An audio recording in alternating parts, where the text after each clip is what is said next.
Hi all, welcome to the channel. I hope ಎಲ್ಲರೂ ಚೆನ್ನಾಗಿದ್ದೀರಾ ಅಂತ ಭಾವಿಸ್ತಾ ಇವತ್ತಿನ ಈ ಬ್ಲಾಗ್ ಸ್ಟಾರ್ಟ್ ಮಾಡ್ತಾ ಇದ್ದೀನಿ. ಇದು ಬಂದು ಮಂಡೇ ಟು ಈವ್ನಿಂಗ್ ಬ್ಲಾಗ್ ಆಗಿರುತ್ತೆ.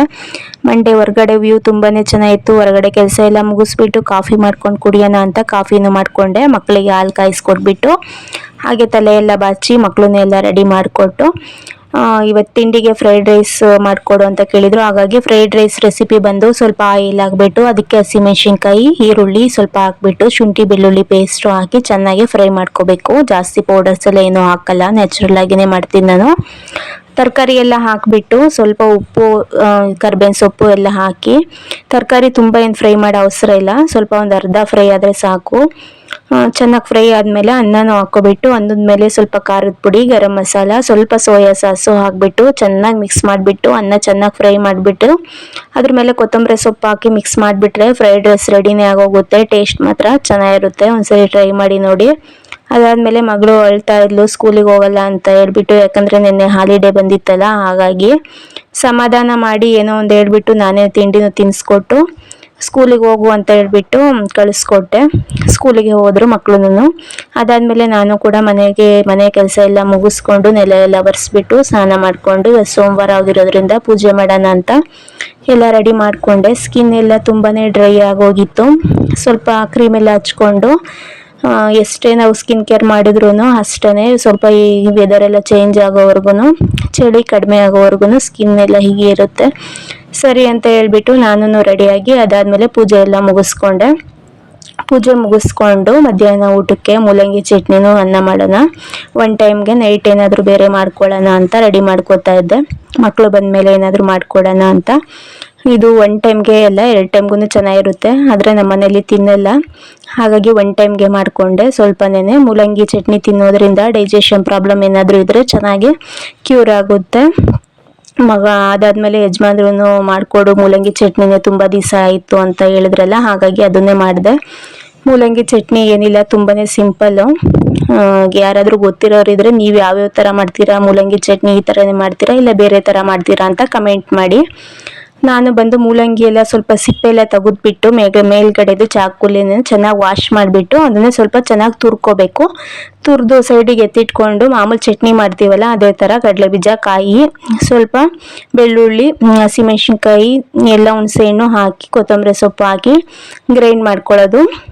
ಮಾಮೂಲು ಚಟ್ನಿ ಯಾವ ಥರ ಮಾಡ್ತೀವಿ ಅದೇ ಥರನೇ ಮಾಡಿಕೊಂಡು ಮೂಲಂಗಿ ತುರ್ಕೊಂಡಿರ್ತೀವಲ್ಲ ಅದನ್ನು ಚೆನ್ನಾಗಿ ವಾಶ್ ಮಾಡಿಬಿಟ್ಟು ನೀರೇನು ಇಲ್ದಲೆ ಚೆನ್ನಾಗಿ ಡ್ರೈ ಮಾಡಿ ಸೈಡಿಗೆ ಎತ್ತಿಟ್ಕೊಂಡು ಅದನ್ನು ಅದಕ್ಕೆ ಹಾಕಿ ಮಿಕ್ಸ್ ಮಾಡಿಕೊಂಡ್ರೆ ಮೂಲಂಗಿ ಚಟ್ನಿ ರೆಡಿ ಆಗುತ್ತೆ. ಅಷ್ಟೇ ಸಿಂಪಲ್ಲು, ಯಾರಾದರೂ ಮಾಡ್ಕೋಬೋದು. ಬ್ಯಾಚುಲರ್ಸು ಈ ಥರ ಎಲ್ಲ ಮಾಡಿಕೊಂಡ್ರೆ ಟೇಸ್ಟು ಚೆನ್ನಾಗಿರುತ್ತೆ, ಹಾಗೆ ಹೆಲ್ತಿಗೂ ಒಳ್ಳೆಯದೇನೆ, ಹಾಗಾಗಿ ತುಂಬ ಚೆನ್ನಾಗಿರುತ್ತೆ. ಅದಾದಮೇಲೆ ನಾನು ಕೂಡ ಎಲ್ಲ ರೆಡಿ ಮಾಡಿಕೊಡ್ತಾ ಇದ್ದೆ. ನಮ್ಮ ಹೆಣ್ಮಕ್ಳಿಗೆ ಹೇಗೆ ಆಗೋಗ್ಬಿಟ್ಟಿದೆ ಅಂದರೆ, ಮಕ್ಕಳು ಇದು ಅಂತ ಹೇಳ್ಬಿಟ್ಟು ನಾವು ಸೆಲ್ಫ್ ಕೇರ್ ಮಾಡ್ಕೊಳ್ಳೋದೇ ಮರ್ತೋಗ್ಬಿಡ್ತೀವಿ. ಬೆಳಗ್ಗೆಯಿಂದ ಸಂಜೆವರೆಗೂ ಆ ಕೆಲಸ ಈ ಕೆಲಸ, ತಿಂಡಿ, ಅಡುಗೆ ಮತ್ತು ಮಕ್ಕಳು ನೋಡೋದು ಇದೇ ಆಗೋಗುತ್ತೆ. ನಮಗೆ ಅಂತ ನಾವು ಟೈಮ್ ಕೊಟ್ಕೊಳ್ಳೋಕ್ಕೆ ಆಗೋದಿಲ್ಲ. ಹಾಗಾಗಿ ಎಲ್ಲರ ಹೆಣ್ಮಕ್ಳಿಗೂ ಹೇಳೋದು ನಾನು ಏನು ಅಂದರೆ, ಒಂದು ಅರ್ಧ ಗಂಟೆ ಆದರೂ ನಿಮಗೋಸ್ಕರ ನೀವು ಟೈಮ್ ಕೊಟ್ಕೊಳ್ಳಿ. ಒಂದು ಅರ್ಧ ಗಂಟೆ ಆದರೂ ನಿಮ್ಮ ಬಗ್ಗೆ ನೀವು ಕೇರ್ ತಗೊಳ್ಳಿ. ನಿಮಗೇನು ಬೇಕು ಏನು ಬೇಡ ಅಂತಂದು ಅಷ್ಟು ಮಾತ್ರ ನಾನು ಸಜೆಸ್ಟ್ ಮಾಡಿಕೊಡ್ತೀನಿ ನಿಮಗೆ. ಅದಾದಮೇಲೆ ನಾನು ಕೂಡ ಎಲ್ಲ ಕೆಲಸ ಮುಗಿಸ್ಕೊಂಡು ಯಜಮಾನ್ರು ಊಟಕ್ಕೆ ಬಂದರು. ಅವ್ರಿಗೂ ಊಟ ಎಲ್ಲ ಹಾಕ್ಕೊಟ್ಟೆ. ಅವರು ಕ್ಯಾಮ್ರಾ ಮುಂದೆಲ್ಲ ಬರೋದಿಲ್ಲ, ಹಾಗಾಗಿ ತೋರಿಸೋದಿಲ್ಲ, ನಾನು ಜಾಸ್ತಿ ತೋರಿಸೋದಿಲ್ಲ. ನೋಡೋಣ ಇನ್ನು ಮುಂದಕ್ಕೆ ವೀಡಿಯೋಸಲ್ಲಿ ಟ್ರೈ ಮಾಡ್ತೀನಿ ತೋರಿಸೋದಕ್ಕೆ. ಅದಾದಮೇಲೆ ನಾನು ಸ್ವಲ್ಪ ಕೆಲಸ ಮುಗಿಸ್ಕೊಬಿಡೋಣ ಮಕ್ಕಳು ಬರೋ ಅಷ್ಟರಲ್ಲಿ ಅಂತ ಹೇಳ್ಬಿಟ್ಟು ಪಟ ಅಂತ ಕೆಲಸ ಮಾಡ್ಕೋತಾ ಇದ್ದೆ. ಅವ್ರು ಬಂದಮೇಲೆ ಯಾವ ಕೆಲಸನೂ ಆಗೋದಿಲ್ಲ, ಅದು ಇದು ಅಂತ ಎಲ್ಲ ಕೆಲಸ ಇದ್ದೇ ಇರುತ್ತೆ. ಮತ್ತು ಫಸ್ಟಿಂದ ಕೆಲಸ ಸ್ಟಾರ್ಟ್ ಆದಂಗೆ ಮಾಡಿದ್ದೇ ಕೆಲಸ ಮಾಡ್ತಾನೆ ಇರಬೇಕೆಲ್ಲ ಆಡ್ತಾ ಇರ್ತಾರೆ. ಹಾಗಾಗಿ ಅಷ್ಟರಲ್ಲಿ ಆದರೂ ಸ್ವಲ್ಪ ಮುಗಿಸ್ಕೊಂಡು ರಿಲ್ಯಾಕ್ಸ್ ಆಗೋಣ ಅಂತ 3:34 ಅಷ್ಟರಲ್ಲೆಲ್ಲ ಮಕ್ಕಳು ಬಂದುಬಿಡ್ತಾರೆ.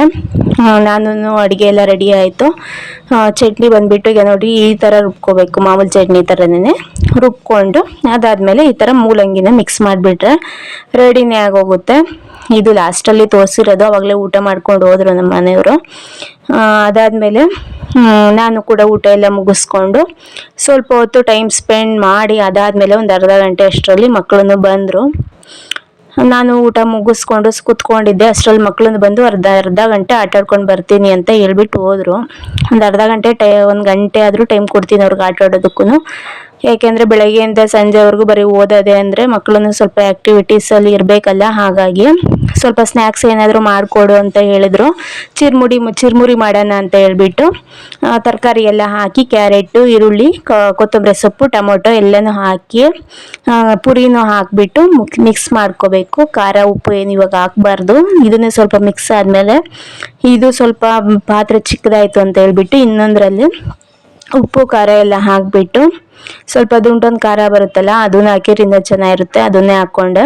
ಸ್ವಲ್ಪ ಚಿಪ್ಸ್ ಇತ್ತು ಅದನ್ನು ಹಾಕ್ಕೊಂಡು ಇನ್ನೊಂದು ಬಾಣಲೆಯಲ್ಲಿ ಉಪ್ಪು ಖಾರ ಎಲ್ಲ ಹಾಕ್ಬಿಟ್ಟು ಇದೆಲ್ಲ ಏನು ಮಿಕ್ಸ್ ಮಾಡ್ಕೊಂಡಿದ್ವಿ ಅದನ್ನು ಅದಕ್ಕೆ ಹಾಕ್ಬಿಟ್ಟು ಸ್ವಲ್ಪ ಕೊತ್ತಂಬರಿ ಸೊಪ್ಪು, ನಿಂಬೆಹಣ್ಣು ಚೆನ್ನಾಗಿ ಹಿಂಡ್ಬಿಟ್ಟು ಮಿಕ್ಸ್ ಮಾಡಿಬಿಟ್ರೆ ಚುರುಮುರಿ ತುಂಬ ಚೆನ್ನಾಗಿರುತ್ತೆ. ಜಾಸ್ತಿ ಕೊಡಬಾರ್ದು ಮಕ್ಕಳಿಗೆ, ಯಾವಾಗಾದರೂ 15 ಡೇಸ್ಗೂ ಇಲ್ಲ ಮಂತ್ಲಿ 1 ಟೈಮು ಕೊಟ್ಟರೆ ಏನೂ ಆಗೋದಿಲ್ಲ. ನಾವೂ ಜಾಸ್ತಿ ತಿನ್ನಬಾರ್ದು, ಗ್ಯಾಸ್ಟ್ರಿಕ್ ಆಗಿಬಿಡುತ್ತೆ. ಲಿಮಿಟಾಗಿ ತಿಂದರೆ ಯಾವುದಾದ್ರೂ ಅಷ್ಟೇ, ಲಿಮಿಟಾಗಿ ತಿಂದರೆ ಏನು ಪ್ರಾಬ್ಲಮ್ ಆಗೋದಿಲ್ಲ. ನಾವು ಎಲ್ಲ ಮುಗಿಸ್ಕೊಂಡು ತಿನ್ಕೊಬಿಟ್ಟು ಸ್ನ್ಯಾಕ್ಸು ಮುಗಿಸ್ಕೊಂಡು ಮಾತಾಡಿಕೊಂಡು ನಗಾಡಿಕೊಂಡು ಮಕ್ಕಳ ಜೊತೆಗೆ ಒಂದು ಅರ್ಧ ಗಂಟೆ ಆದರೂ ಟೈಮ್ ಸ್ಪೆಂಡ್ ಮಾಡಬೇಕಲ್ಲ. ಏನು ಮಾಡಿದ್ರಿ ಸ್ಕೂಲಲ್ಲಿ, ಏನು ಹೇಳ್ಕೊಟ್ರು, ಈ ಥರ ಎಲ್ಲ ಮಾತಾಡಿಕೊಂಡು ನಾವು ಕೂಡ ಈವ್ನಿಂಗ್ ಟೈಮ್ ಮುಗಿಸ್ಬಿಟ್ವಿ. ಮತ್ತು ಮಗಳು ಅಪ್ಪಂಗೆ ಅಂತ ಹೇಳ್ಬಿಟ್ಟು ಸ್ವಲ್ಪ ಪ್ಯಾಕ್ ಮಾಡ್ಕೋತಾ ಇದ್ಲು ಅಂಗಡಿಗೆ ಕೊಟ್ಟು ಬರೋದಕ್ಕೆ. ನಾವೇನೇ ಮಾಡಿದ್ರು ಮಕ್ಕಳಿಗೆ, ಹೆಣ್ಮಕ್ಳಿಗೆ ಅಪ್ಪನ ಮೇಲೆ ಅಲ್ವಾ ಆಸೆ ಇರೋದು. ಹಾಗಾಗಿ ಅವರು ಸರಿ ಅಂತ ಹೇಳ್ಬಿಟ್ಟು ಎಲ್ಲ ತಿನ್ಕೊಂಡು ಎಲ್ಲ ಮುಗಿಸ್ಕೊಂಡು ಇವ್ರು ನೋಡಿ ಒಳಗಡೆ ಏನೋ ಕಿತಾಪತಿ ಮಾಡ್ತಾ ಇದ್ದಾಳೆ. ಎಲ್ಲ ಆದಮೇಲೆ ನೈಟ್ ಊಟಕ್ಕೆ ಏನು ಮಾಡೋಣ ಅಂತ ಎಲ್ಲ ಬೇಡ, ಎಲ್ಲ ಸ್ನ್ಯಾಕ್ಸೇ ತಿಂದಿದ್ವಲ್ಲ, ಊಟ ಏನು ಬೇಡ ಅಂತ ಹೇಳಿರು. ಆದರೂ ಕೂಡ ಹಾಗೆ ಮಲಗಬಾರ್ದು ಅಂತ ಹೇಳ್ಬಿಟ್ಟು ನೈಟ್ ಊಟಕ್ಕೆ ಸ್ವಲ್ಪ ಮೊಸರು ಅನ್ನ ಮಾಡಿಬಿಡೋಣ, ಮೊಸರದ್ದು ಒಗ್ಗರಣೆ ಹಾಕ್ಬಿಟ್ಟು ಅನ್ನ ಮಾಡಿಬಿಡೋಣ ಅಂತ ಹೇಳ್ಬಿಟ್ಟು ರೈಸಿಗೆ ಇಟ್ಟಿದ್ದೆ. ರೈಸ್ ಮಧ್ಯಾಹ್ನದ್ದೇನು ಇರಲಿಲ್ಲ. ಮತ್ತು ಬಿಸಿ ಅನ್ನ ಮಾಡಿಕೊಂಡು ಅನ್ನಕ್ಕೆ ಒಗ್ಗರಣೆ ಹಾಕ್ಕೊಳ್ಳೋಣ, ಮೊಸರಿಗೆ ಒಗ್ಗರಣೆ ಹಾಕ್ಕೊಳ್ಳೋಣ ಅಂತ ರೆಡಿ ಮಾಡಿಕೊಂಡೆ. ಸಿಂಪಲ್ ರೆಸಿಪಿ, ಇದೇನೂ ಇಲ್ಲ. ಒಂದು ಬಾಣಲಿಗೆ ಆಯಿಲ್ ಹಾಕ್ಬಿಟ್ಟು ಸಾಸಿವೆ, ಜೀರಿಗೆ, ಸ್ವಲ್ಪ ಒಣಮೆಣಸಿನ್ಕಾಯಿ, ಕಡಲೆಬೇಳೆ ಹಾಕಿ ಸ್ವಲ್ಪ ಚೆನ್ನಾಗಿ ಫ್ರೈ ಮಾಡಿಕೊಂಡು ಅನ್ನನ ಸ್ವಲ್ಪ ಆರೋದಕ್ಕೆ ತೆಗ್ದಿಟ್ಟಿದ್ದೆ. ತುಂಬ ಬಿಸಿ ಅನ್ನಕ್ಕೆ ಮೊಸರು ಹಾಕಬಾರ್ದು, ಹಾಗಾಗಿ ಸ್ವಲ್ಪ ನೀರು ಹಾಕ್ಬಿಟ್ಟು ತಣ್ಣಗಾಗೋಕೆ ಬಿಟ್ಟೆ. ಅದಾದಮೇಲೆ ಈ ಕಡೆ ಒಣಮೆಣ್ಸಿನ್ಕಾಯಿನೂ ಹಾಕಿಬಿಟ್ಟು ಉಪ್ಪು ಸ್ವಲ್ಪ ಹಾಕ್ಕೋಬೇಕು ನೋಡಿಕೊಂಡು. ಏನಂದರೆ ಆ ಕಡೆ ಈ ಕಡೆ ನೋಡಬೇಕಾದ್ರೆ ಈ ಕಡಲೆಬೇಳೆ ಬಂದ್ಬಿಟ್ಟು ಸೀದೆ ಹೋಗ್ಬಿಟ್ಟಿತ್ತು. ಈ ಸದ್ಯ ಏನೂ ಅನ್ನಲಿಲ್ಲ ನಮ್ಮ ಮನೆಯವರು, ಹಾಗೆ ತಿಂದರು, ಏನೂ ಮಾಡೋಕ್ಕಾಗಲ್ಲ ಅಂತ ಹೇಳ್ಬಿಟ್ಟು. ಅದಾದಮೇಲೆ ಇದಕ್ಕೊಂದು ಸ್ವಲ್ಪ ನೀರು ಹಾಕ್ಕೊಂಡು ಮೊಸರನ್ನ ಹಾಕ್ಕೊಂಡು ಇದಕ್ಕೆ ಸ್ವಲ್ಪ ಮಿಕ್ಸ್ ಮಾಡ್ಕೋಬೇಕು. ಬೇಕಿದ್ರೆ ಉಪ್ಪು, ಇದಕ್ಕಿನ್ನ ಸ್ವಲ್ಪ ಉಪ್ಪು ಹಾಕ್ಕೋಬೋದು, ಉಪ್ಪು ನೋಡ್ಕೊಂಡು ಹಾಕ್ಕೊಳ್ಳಿ.